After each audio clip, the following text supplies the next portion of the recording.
Assalamu alaikum wa rahmatullahi wa barakatuh. And ladies and gentlemen, I will be speaking Somali language for the benefit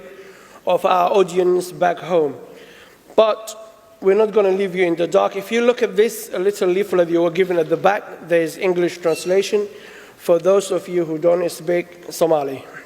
Marka u horeysa waxaan jecelahay inaan ku hadlo luuqadeena hooyo laba sababood awgeedba. Midda koobaad waxay tahay inaan xusno dadkii walaalaheena ahaa oo dalkeenii joogay oo aan afkeena garanaynin inayna fahmaan maadaama caawa la isugu yimid in ummadda Soomaaliyeed la karaameeyo waajib naga saaran weeye in afkeena hooyo aan kula hadlno na fahmaan. Midda xigta oo muhiimadda gaarka ah waxay tahay marka meelahan oo kale la isugu yimaado dadka intooda badan afqalaad bay ku hadlaan inaan luuqadeena hooyo cizeyno oo karaameeyno oo kor u qaadno waajibna saaran weeye haddaanan anagu is cizeynina cidna cizeynaysa ma jirto sidaa awgeed labadaas sababood weeyaan. waa subax sabtiya waxaana la joogaa magaalada Muqdisho 14 Oktoobar aan iraahdo ee magaalada Muqdisho la joogaa waa subax sabtiya dadka Muqdisho ku nool oo 3 milyan lagu qiyaasaana waxay ku tooseen bardan wa salaaman shalay iyo daraadna waxba ugama duwana mana oga waxa sugaya laakiin danahooda ayay u dareereen 30 sano ayaa xabad iyo dagaal ay ku jireen waxayna diideen inay ogolaadaan cabsi iyo dulli inay ku noolaadaan sida awgeed markii waagu u bariyay guryahoodii ayay ka tageen danahooda ayayna u dareereen. isgoyska Sooba oo degmada Wadajir ku yaala magaca Wadajir muhiimad gaar oo caawa leeyahay maxaa yeelay ummadda Soomaaliyeed way isku timid maqshib iyo maqrib dalka gudihiisa iyo dabadiisa dhibaatadii dalkeena iyo dadkeena soo gaartay maalintaas 500 oo qof in ka badan ayaa ruuxdoodii halka ku weyday qaarkood waxa la garan waayay midabkoodu waxa uu ahaa iyo qofka ay yihiin siday u gubteen ee arxan la'aanta loo xasuuqay. sida awgeed ayay shacabka Soomaaliyeed markastoo dhibaato dhacda ay isku yimaadaan.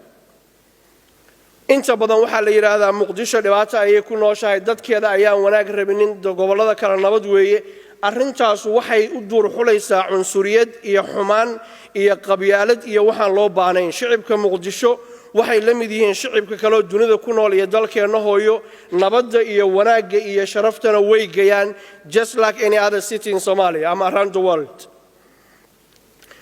way isku yimaadeen waxayna go'aansadeen dadka walaalahooda dhibaatada soo gaartay inay gacan qabtaan.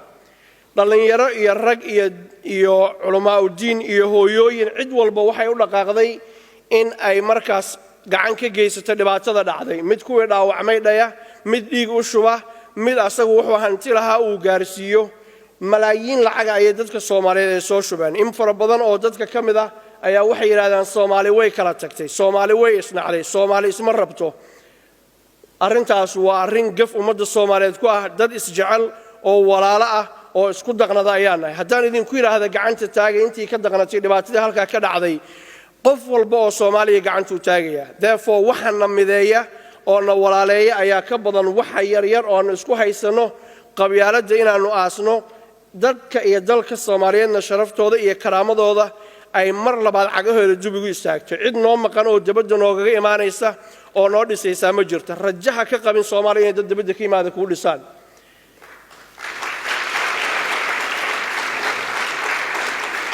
Soomaaliya waxay marti u tahay aniga adiga oo ka nimid u dhalanay una dhimanayna hadii Ilaahay yiraahdo.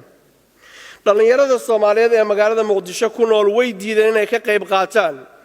argagixisada iyo qaraxa iyo dhibaatada bal waxay sameeyeen isbitaalada ayay tageen ayadoo cid organize gareysay haba yaraatee aysan jirinin si ay dhiigooda u shubaan. waxaan rabaa inaan idin xasuusiyo fankii suugaanta aad iskuma fiicnin laakiin macallin Saciid Saalax oo ahaa hogaamiyihii hore ee kooxdii iftiin barisamaadkii ayaa waxa uu yiri mar uu qiixayay maskaxdiisa nadiifkaana uu maalayay dadkana uu la hadlayay ayuu wuxuu yiri ninaan dhiig u soo shubin ama dhidid u soo qubin ama dhamac u soo marin gobonimo ma dheefsado. Soomaaliya waxay u baahan tahay dhiig iyo naf iyo maal in loo shubo si ay mar labaad cagaheeda ugu istaagto. mustaqbalka ummadda Soomaaliyeed waa dhalinyarada Soomaaliyeed ee dunida daafaheeda joogta ishana ku haysa 24 saac kana daalay waa wadan burburay waa wadan fashilmay waa wadan ceeboobay manihin imtixaan yar baan haysan oo gacanteena ku samaysanay waana ka baxaynaa mustaqbalka ummadda Soomaaliyeedna waa mid cad oo sida cadceedu ay u caddahay cidii aan ogeyn caawa inay ogaato weeyaan waxaan jecelahay markii dhibaatadu ay dhacday dad fara badan ayaa isku dayay iyo dawladda inay caawiyaan waxaan jecelahay si qalbi ahaan inaan ugu mahadceliyo dawladda Turkiga oo na garab istaagtay markay cid walba na garab istaagi weyday oo ummadda Soomaaliyeed gacan ku siisay inay dhibaatada la qaybsato iyo sidoo kale dawladda Djibouti oo walaalahanahay iyo madaxweynaha Ismaaciil Umar Geele oo ayagu laftigoodu qayb weyn ka qaatay inay ummadda Soomaaliyeed u gargaaraan gabagabadii iyo gunaanadkii markaad halkan soo gasheen waxa la idin xiray biinkan yar ay ku qoran tahay nabad waxaan ka codsanaynaa qof kasta oo Soomaali oo dunida daafaheeda jooga inuu biinkan xirto nabad ma ahan xisbi aan urur siyaasadeed ma ahan nabad macnaheedu waxa weeye inay dalkeena iyo dadkeenu ay nabad noqdaan oo dagaalka iyo qaraxa uu naga istaago oo aan gacmaha isqabsano oo cizigi iyo sharaftii maandeeq ay lahayd ay soo noqoto guul iyo gobonimo idin rajeynaya thank you